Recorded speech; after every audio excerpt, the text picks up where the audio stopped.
Hey guys, this is Jordan here. After the actual recording took place, it's taken me a while to get this stitched back together, but we had some issues with recording and streaming, and we're sorry for that. It was frustrating for us as well. I was able to capture what we had actually streamed, and I got that put into here as best I could, but we got cut off about halfway through the TILs. Didn't get into the shower thoughts. None of that got captured or recovered or anything. So, as frustrating as it for us, we hope that you still enjoy this episode. Whoa, can you hear me? Yeah. Oh, I can barely hear me. Welcome! Whoa, to the Red Kingdom. Hey guys. Oh, I like it. Hey guys. Welcome to Tested Normal. This is Curtis. This is Jordan. It's a podcast where we talk about anything and everything we want to. Booyah. And we have a pretty good week this past week as far as Episode topics 70. to discuss-a-roo. But hope you all had a good week. Jordan and I had a pretty good week, I would say. Yeah, it was good. You know, not a bad I like week. it. Stayed busy. Started some other projects. I started some projects. Jordan, did you do any projects this week? You did like an oil change, right, or something? No, like it was that? last week. Oh, that was last I don't week. remember what I did. Oh. I feel like I'm always working on something. I think you did mostly. You were sunbathing this week. Yeah, that's what it was. Yeah, it was this week was sunbathe week. I alternate. You alternate your sunbathe weeks, Yeah. right? So Yeah. 1 week you fully stay inside, and then the next week you just sunbathe the whole time. Yeah, just 100%. Like I sleep outside and I wake up naked in the yard. That's pretty Do much morning sun. the only way to do it. Yeah. That's morning sun is where you get the best rays. Yeah, no, it's The purest rays, you could resets say. the circadian rhythm. Yeah. All those good things. The purest rays. The perfect things. The perfect things. Yeah. That's true. Yeah. Oh man. Well, Ooh. first and foremost, we need to give a moment of solidarity to Black Panther. Black Panther. I can never remember his name. Chadwick Boseman. There is we his go. name. So this guy, 43. I really did enjoy his podcast, or not his podcast, but his movies. Oh, So- I loved him. Yeah, he Black died. Panther was I was afraid when that movie came out that it was going to be very politically driven, like predominantly, and it really wasn't. It just was one of the most change-up Marvel movies that came out. Mhm. I think it was great. Yeah, no, it was fantastic. I was really impressed by it. But the crazy thing that nobody, as far as the general public, knew about him going through cancer. I didn't know at all until I saw the announcement. Yeah. So he was diagnosed 4 years ago with stage 3 colon cancer. Really? Yeah, 4 years ago. But during that time is when he actually came out with most of his like prolific movies too. So Wow. he was in Black Panther in 2018. He was in the movie called 21 Bridges in 2019. He did what's it called? Civil War. He was in Civil War. He was in Infinity War. Right. So he was in like some pretty impressive. You need to get to the. He was in some the pretty movie. There you impressive go, there you go. movies, during that time. Yeah. And And those aren't. I mean, I've heard it's fairly easy. You just eat like M&Ms and walk around playing around. right, and get chemo at the same time. Yeah. Yeah.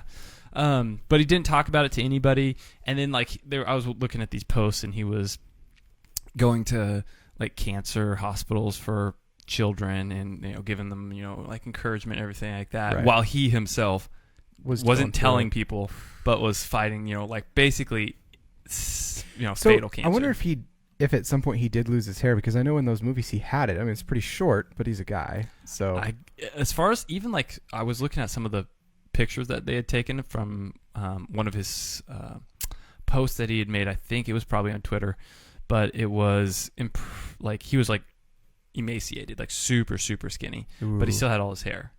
So I'm not sure if it was a type of Yeah. cancer treatment that just Maybe wasn't. Yeah, it just didn't. I know cause him to there's lose more his that hair, don't but make you lose your hair now. yeah. Still, But yeah, super sad. pretty So tonight is a bummer situation tribute. for him. ABC, probably like right now. Oh, it's 8/7 Central. So Yeah, so in about 7 30 minutes, they're airing Black Panther commercial free on ABC, and it's followed by an ABC News special, Chadwick Boseman, a tribute for a king, That's awesome.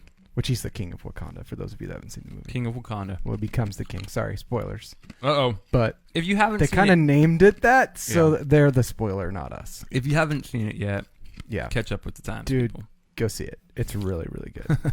I hope there's a Wakanda somewhere. Oh man. Well, that's How amazing that's would the that deep be? state, basically, is what it is, Yeah. right? Like, there's some type of secret program going on out there that we don't even have privy to, I'm sure. Well, it's probably Area 51 S4. Area 50, probably. Area 50. Hashtag Bob Lazar. Hashtag it's real. Hashtag it's real. Hashtag aliens. Hashtag aliens exist. Yeah. Hashtag element 115. Hashtag, I was going to say element 115. Yes. Yes.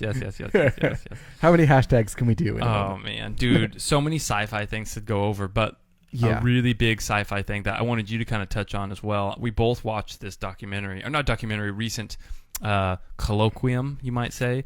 Colloquium. Where Elon Musk gave a presentation with like I saw like 10 seconds of this, but 15, whatever I saw was amazing. It was incredible. 10 or 15 of basically his lead researchers on the neuro implant that his what's it called? Neuralink. Neuralink, that his company's working on. Yeah. And they showed. Did they actually show the actual pigs responding to the Neuralink? They just showed like how they were recording the things that they were doing, like when they would touch their snout, like it would go off, and it was showing the brain activity and everything. And this was a pig that had it for like 2-3 years. Okay, I think it was implanted. Yeah, and they were going to remove it and see, but they had no side effects that they could tell so far. So they were at one point in the presentation, Elon was talking about how they were hoping to facilitate this Neuralink to help people with certain disabilities, whether it was some type of like paralysis resulting from a higher spinal cord separation, or if it was some type of even like not like emotional impairments they were talking about, like if they were able to have the nanofibers connect into certain parts of the brain that help facilitate and manage emotions. Right. But then he was talking about optics as well. Yeah. And he's talking about how they were hoping to have the Neuralink connect into part of the optic nerve that then would be able to give sight, but also potentially alternative types of vision. So like infrared. Yes. X-ray, like all these different vision like ways of reading different wavelengths. There's so many wavelengths we don't see. Right. Like our eyes in and of themselves just measure waves. So do our ears. They just measure different bands. Mm-hmm. And there's so much out there that I think people don't even think about. Like imagine if you could have the vision that could you could switch it on where you could see Wi-Fi waves. Wi-Fi? Oh gosh, well you'd be blind because everything's filled up with Wi-Fi waves. Yeah, but like if you were like, oh, let's see how strong it is here. Oh yeah, I guess so. Yeah. The one thing that was kind of impressive, they were talking about the size of the nanofibers that the Neuralink was going to be using. Right. And one fiber was, they were saying, about a 50th the size of a strand of a hair. That's crazy. That's just how do they get that in there? Impressive. Do they grow it? And, do they shoot it? Do they? I'm not exactly sure. I'm not exactly sure what the insertion method was. You remember like this? I'm definitely gonna get flack for this, but Stephanie Meyer, who wrote the vampire movie. Oh, Vampire Diaries? Yeah, no, not that. The other one, Twilight. She wrote another book where it talked about this, where aliens took over the planet basically with Neuralink in the back of people's heads, and they were taking over the human bodies so that they could repopulate as themselves and continue. The only way you could see was through the eyes, like through the optic nerve or whatever. That was a movie? Yeah, I think it became a movie, but it wasn't. It wasn't very good. But it was a really cool concept. At least it was completely different than her other books. But interesting. With that, like it was interesting. But when you started talking about this, it's like they were trying to figure out a way to get it out of people's heads and not injure them, and not kill them. They hadn't had a successful one yet. Yeah, it was very interesting. I think the size of the Neuralink is what's partially unique to it, is because of how small it is. Yeah. It I wonder how deep it goes. Makes in. it less. Does it or risky? Does it just sit on well, that's part of the outside, challenge. or? No, yeah. So it would be like, have you ever seen like a cochlear implant, like that they use for hearing impaired people? That's what it would look like. You would have this kind of little implant port on the outside of your head, kind of fixed to the outside of your skull, and then the wires would go in, and the wires that I had seen were only like maybe like at max an inch long. The ones that I had seen. So they have to do it in different parts of the head, or? I guess they might have to. But they were talking about one of the bigger challenges right now is that they're trying to make a wire that is conductive to be able to, or okay, one that's able to hold up to corrosive environment that's in the brain. Right. Because naturally the body wants to break down anything that's non-native to it. Right. So something that can withhold the corrosive state of being inside the brain, but also have the capacity to transmit and receive electrical impulses. So to power itself? No, to just be able to. Imagine that. No, not to power itself. If it could use your ATP.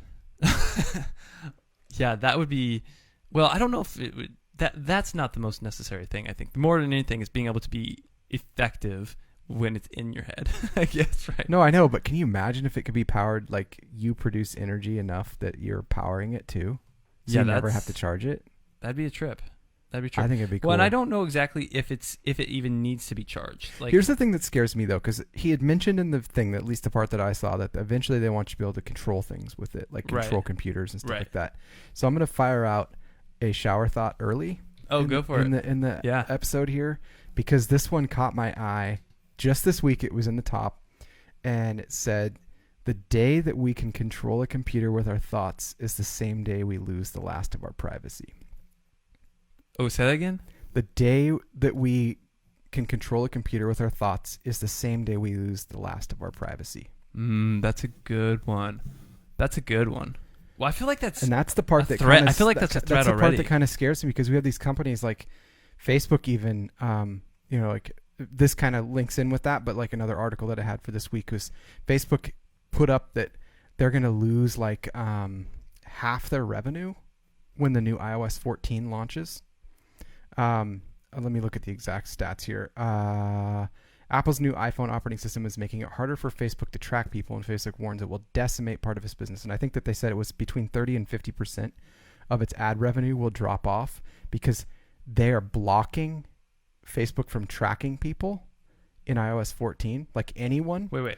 So like who Apple? So yeah, at an operating system level, they're stopping allowing people to track your clicks and stuff like that, so they can't as easily identify your likes, dislikes, and who you are. You're more anonymous, and because of it, they're guessing between 30 and 50% of their revenue in ads will be lost. Oh no. So if Facebook is already like, they're trying to get people to feel bad for them, that this is gonna be an issue, and they're trying to make it a big deal. But if the company's already doing that, why wouldn't they use your own thoughts to give you ads and stuff too?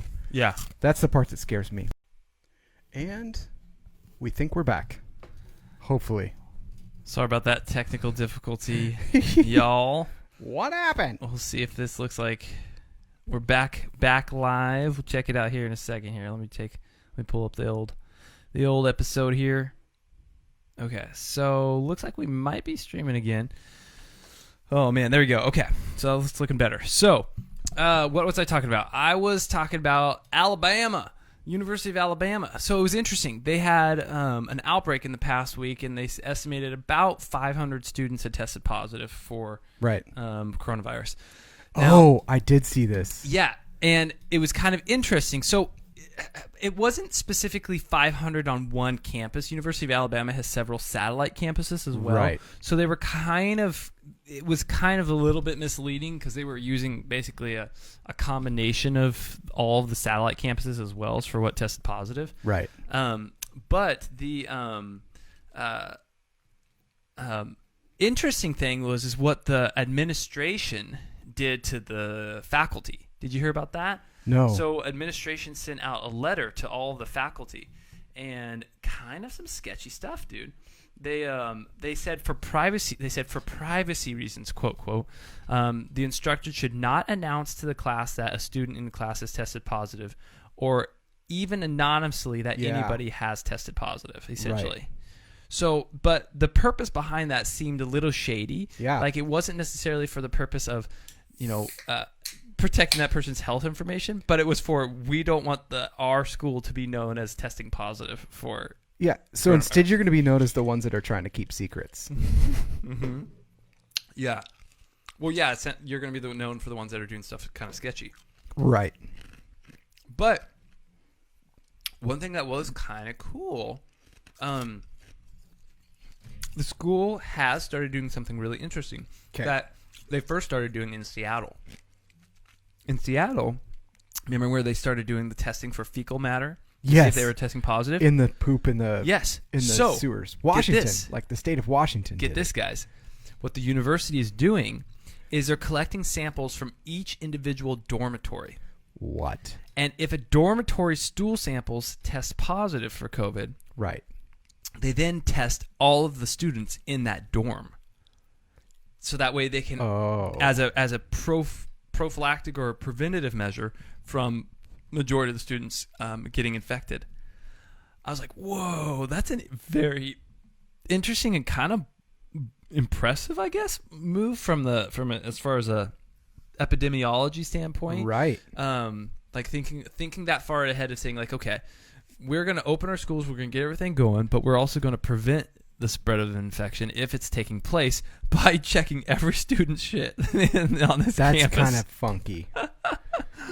I mean, granted, it's not like every single specific student. It's not specific to the student, the poop they're checking, but they take samples, right? And then, but the thing is like samples, I don't know how that works necessarily because there's got to be logs that just pass through and they don't catch them. So are they like catching all the poop in one area, spinning it in a vat, testing it, and then letting it go, sending it down the river? Would that even work? Because like when they do someone's swab, I mean, they basically test the back of your skull and really try to make sure it gets on there. Mm-hmm. So how concentrated does it have to be in order for a test to come back positive? Because if they did what you're saying, it would be pretty diluted. It's a great question. Yeah, I have no idea how the stool analysis is And whose happening. job is this? They're like, okay, that looks like a good one. Yeah, that. Look, I've seen good that one. type of poop before. That's COVID poop. Oop, that's co-poop. That's someone who's sick. That's cocoa poo-poo. Yeah. Yeah, that when it all comes down in one big mound, that's the good ones to test. Well, one thing that has been a really common correlation has been people that have GI upset with the virus. Really? We've seen a ton of that this past several weeks. There's been a lot of people with gastritis, and it's... What if they had it before? Like, that makes them more susceptible to getting it. What? Gastritis? Having they had gastritis and then they got it? I know that gut problems cause so many things. Yeah. They make you susceptible to so many things. Maybe, but it seems like it's more like that's like their first symptom, and then they get tested, and then they're positive. Is there no symptom safe from being a symptom of COVID? Oh yeah, there's tons. There's tons. Not a lot. Yeah, like my foot is broke. I guarantee this is not going. That's not a symptom. Like, okay. I mean, it's like COVID toes. My finger. So you're really close. COVID toes are close. Yeah. Like I have this giant red boil coming out of my buttocks. You do? Well, I don't want to talk about it. I didn't want to bring it up, guys. We're going to soundbite that. I didn't want to bring this up, guys. I have a giant boil. A giant buttocks boil. I didn't want to bring it up, but I had to. Oh, did you hear? So, with all the storms going on and everything, did you see what Trump was doing? No. I didn't believe this, and I was hoping someone would say this is a lie. But he was signing things, his autograph, and telling people to go sell it on eBay. They could get $10,000 for it. Oh, so he was giving them for free, signing something, and then saying go and sell it. Like that was his way of helping, quote unquote. Well, actually, I mean, it might work. That's not a bad idea. But like, I mean, as far as like, it's just sort of. I mean, I guess it doesn't hurt him to do it. I know, but just like that, he was telling people like, you could get this. Yeah, that's interesting. That's interesting. Yeah, I don't have anything against it, I guess. If I was well known, I mean, I wouldn't care if someone sold that, but also I can't imagine myself saying, hey, I'm going to help you out. I'm going to sign something for you so you can go get some money. It comes across pretentious. Yes. Right? Yeah. Yeah, it comes across a bit pretentious. Yeah. Which is annoying. That's a really annoying thing. But I would... And $10,000 is a pretty high ticket. Yeah, but also like it's a free thing for him to do. Yeah, and so it's like it's just I just bring it up because it's weird. It is weird. It is weird. It would be one thing if he like did it, but another thing that he was like going around doing it. I don't. Like Yeah, if I mean, like if he signed something for someone and they sold it, but if it's him telling them to do it for assistance. I'm curious. I'd like to see what these things are and actually. But there's already been some on eBay. Has there? Yeah. And have they sold for $10,000? Not that much, no. Yeah. That's fascinating. I know. I was like, that's weird. I mean, yeah, that's a good point. That's what athletes do. I just had a great person comment about that. That's what athletes do.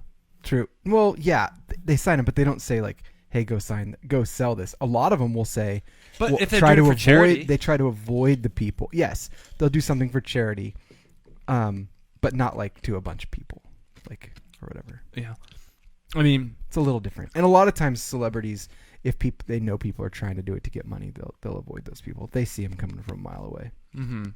Well, because it devalues their signature too, right? Well, and it also like cheapens the visit. Like they're there to see the fans, and it's someone just trying to get a bunch of stuff signed so they can sell it and make money. I don't know. Oh, so did you hear about this vote that the House is going to do? Which vote? No, huh? So they're scheduling a vote on decriminalizing marijuana at a federal level, like ripping it off of the scheduled list. Are they really? Yes. Really? Yeah. And it also includes a statement in there that like basically says to aid people that were a victim of the war on drugs, like that's amazing. Not like violence or anything, like people that should have been in there regardless of what it was they were selling. Okay, so actually, now that you mention this, I did read a little bit about that. Yeah, that vote. Now, I'm just going to throw out my thoughts out there. On that, do it, guys. You might be interested. You might not. You might not. That's okay. You know might what? not care at all. I'm just going to throw my little opinion on this. You do you, man. So this vote was going to the House, I believe, yes. right? So it was going to the House, which is it's for history's sake. It has passed the House before. It has, right? Correct. It has passed the House before with a pretty good margin. But I have a lot of concern as far as the it annoys me from the perspective of the politics connected to it. Yes. Like I feel like this is a very good thing to vote on and to decriminalize for many reasons, in particular, mostly just for the simple fact that so many people have been marginalized as far as lower socioeconomics. It's people who are not white. Yeah, right. Not that there aren't white people that have been affected by it too. But for this vote, one thing that I kind of feel like maybe the more liberal-leaning party doesn't want it to pass because they put as the primary sponsor of it Kamala Harris, which is just basically... I did not see that. Yeah, the primary sponsor for it was Kamala Harris, which makes me wonder, is this more of a political to make her look good? Because the person who wrote it wasn't her. No. But it's almost never the person that sponsors it is almost never the one that writes it necessarily. True. But so they had Kamala, Heavy K, be the main sponsor for it. Okay. Heavy K. Special K. We can call it that. And so that automatically is going to make the Republican Party be like, oh, well, we have to oppose it because it's a vice presidential candidate, electoral candidate. If those guys oppose this thing, they are just nailing themselves in their coffin tighter. So that's what's already happened, though. Mitch McConnell came out and said, he said, the Democrats have more important things to be focusing on right now than legalizing cannabis. He said we should not be focusing on this right now. So basically, he was saying, "I'm gonna fight this because this isn't what we should be focusing on right now." Oh my gosh! Love it or hate it, guys. The first person that says like this is what we're gonna do, they'll get the ticket.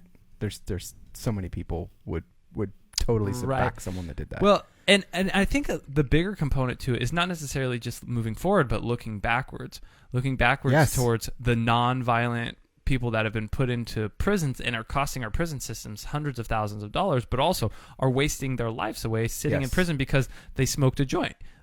Or some people it's just by accident. Like I read a story about a guy that's been in there just because trucks that were coming into his place that he had no idea what was going on, even if after they were inspected, has spent like his life in prison, lost his whole family. Oh, a semi-truck driver? He was like a shipping coordinator in an area. And it was just like, what the heck? Like what how is that's not a war on drugs, it's a war on people. Mm-hmm. That's a great point. Not a war on drugs, war on like people. I'm totally all for like if it's a violent organization or whatever, but let's be real. these laws have caused more of those to have power than they've done anything to correct them. It's just, you take down one, there's just going to be another one because there's so much money in it. Right. You made it appealing. Yeah. Yeah, the war on drugs has been grossly ineffective. Yeah. And harmful. So we'll try this again. Give it one last shot for tonight, We'll guys. hopefully get through the couple things we wanted to talk about. Sorry. So we were ending on talking about decriminalization of marijuana. It just needs to happen. Yeah. So that's our conclusion. It needs to sad. happen. It's stupid that it hasn't gone through. It's only hurting people. Yeah. That's the Next thing that's we the went rundown into of that. was the conversation as far as Jordan talked about. There was a man in Arizona. Well, yeah, I don't know if that even got recorded, and if it did, we'll just cut it out. So the next story that I want to bring up was a sad story about more police violence that should have hit the headlines of the news. And I think that if this drops this time, it's Facebook doing it because nobody wants anyone to hear this. But there was a guy that and his girlfriend that he had just gone to his daughter's graduation that day. Came back, they were playing some video games and making salsa. That's exactly what was in the transcripts. It's a good day. And they were getting a little excited, and their neighbor made a noise complaint twice. And in the second call, they said, "Is it getting violent?" And the person on the phone that was calling it in said, "If that'll get him here quicker, then yes. There's physical altercation." So the cops show up, come to the guy's door. Now, earlier in the week, this guy got a knock on his door from a lady who had been in a violent altercation. And same thing had kind of happened where he couldn't see her through the peephole. And when they knocked on the door, these guys knocked on the door, said Arizona PD. Their noise was going on in there. He came to the door, looked through the peephole, and nobody was there because they'd stepped out of the way of the peephole. So he couldn't see that it was the police. So he grabbed his handgun because he'd had issues with it. And he didn't carry it in like a threatening manner. He just had it at his side. And again, this is a white guy. Doesn't look that threatening. I mean, he has a beard, but that's about it. And he comes out with a gun at his side and one of his hands up. As soon as he sees the cops, he puts his left hand up. And within 3 seconds of opening the door, they actually said that in the court proceedings that the lawyer said he had set the gun down. He had gotten it all the way set down, but within 3 seconds, they shot him dead in his doorway. And they don't let the girlfriend talk to him, see him. They don't try to help him. They had little to no information about what was actually going on. They even say it, and the camera's coming up to it. And it's just angering that I know that not everyone is bad who's in law enforcement, but this is just... It's becoming more and more frequent, though. Arizona has like 17 per 100,000 shootings or something like that. Like you're more likely to get shot at by the police in Arizona than you are to get COVID. Like, oh yeah, it's unreal. Well, and people say, it's not more frequent, it's just more coverage. But no, I think it actually is becoming more frequent. And so you and I were talking about this today because you hadn't heard the story. And I was like, what is the solution to this? Because I know that there's going to be accidents. But if I had an accident, I go to jail.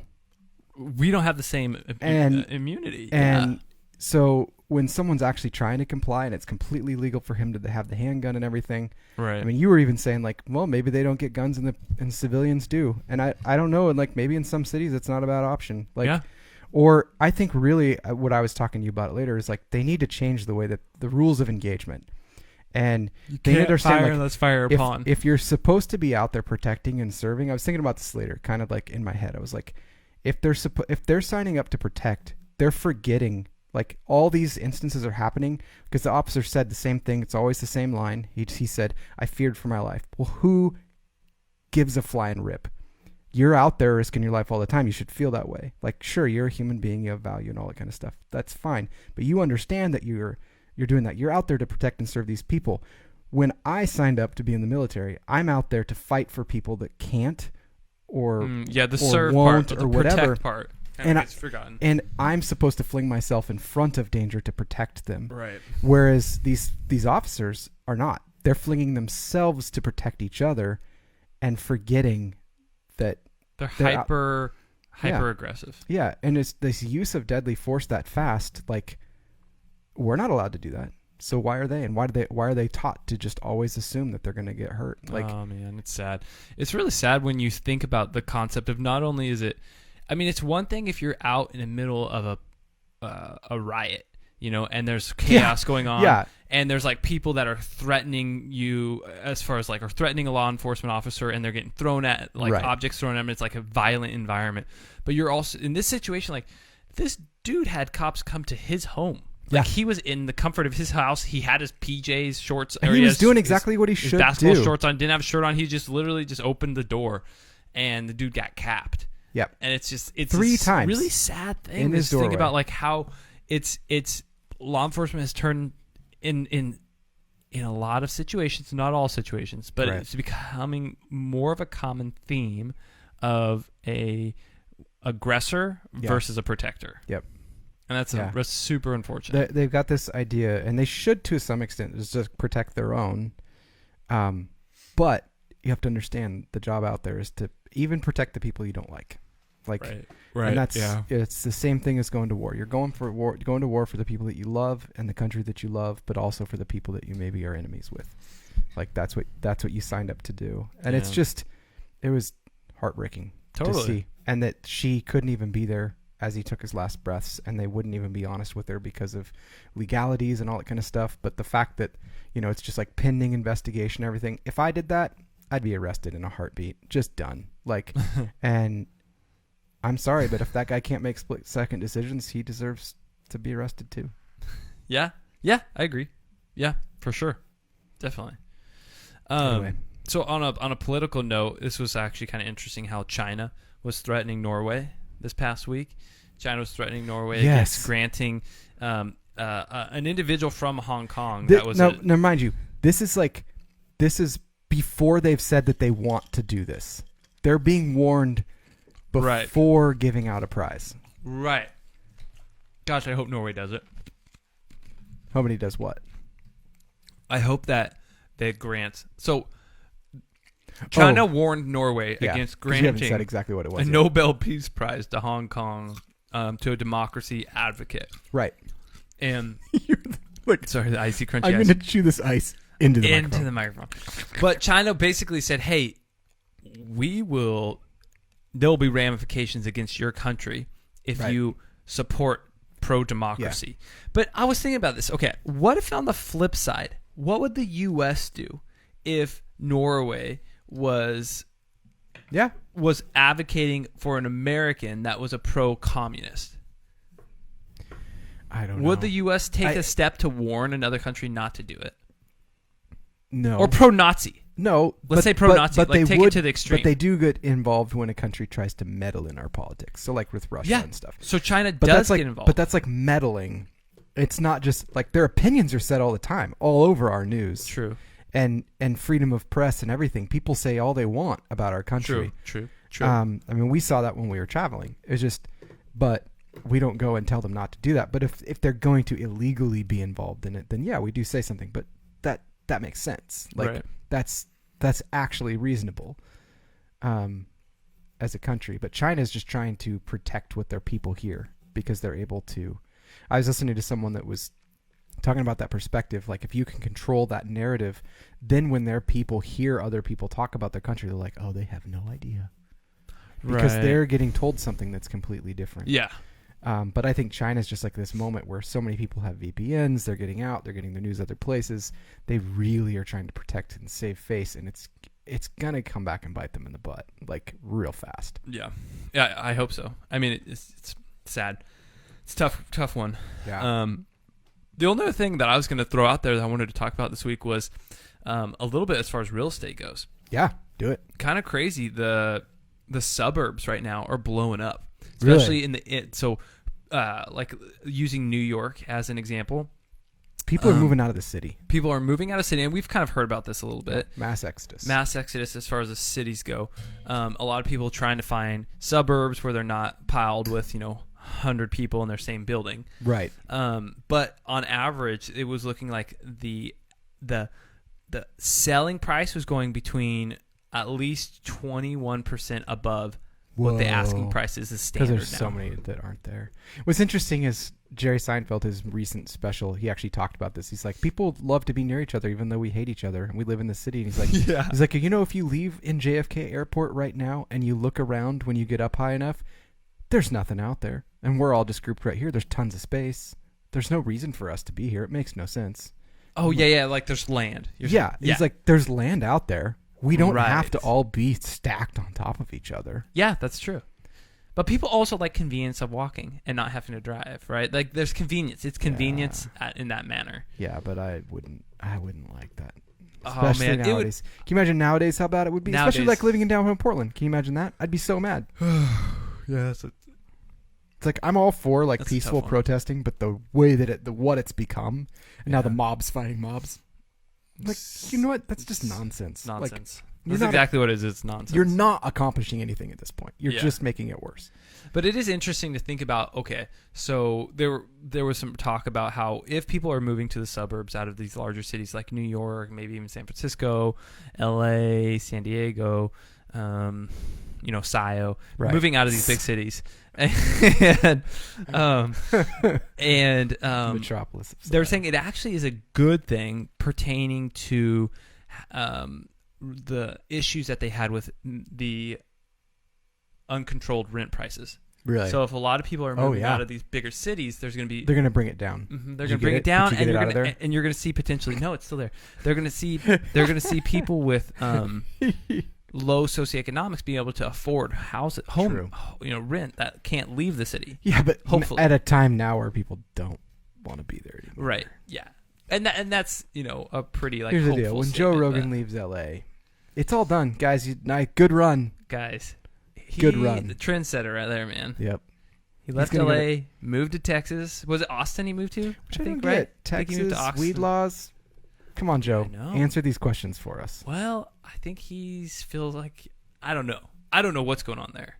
Maybe they might have medicinal there, so he's probably going to do some type of medicinal or something. I don't know. Medicinal is. Wait. Who knows? Yeah, who knows? I have some TILs. Okay, hit me. So first off, it started out with a shower thought and then turned into a TIL. So the shower thought was this: the owner of the testicles displayed on Wikipedia about testicles represents every man's balls. So didn't go look. Apparently that's there. Now But I'm this fascinated. comment, I gotta look. this comment got me. TIL is new information that I learned from Wikipedia today. As early as 330 BC, Aristotle prescribed the ligation, or the tying off of the left testicle in men wishing to have boys in the Middle Ages. Men who wanted a boy sometimes had their left testicle removed. This was because people believed that the right testicle made boy sperm and the left made girl sperm. Really fascinating. Yeah. Fascinating / painful to read. Anyway, that's my first TIL. So who was it? Aristotle recommended that? Yeah.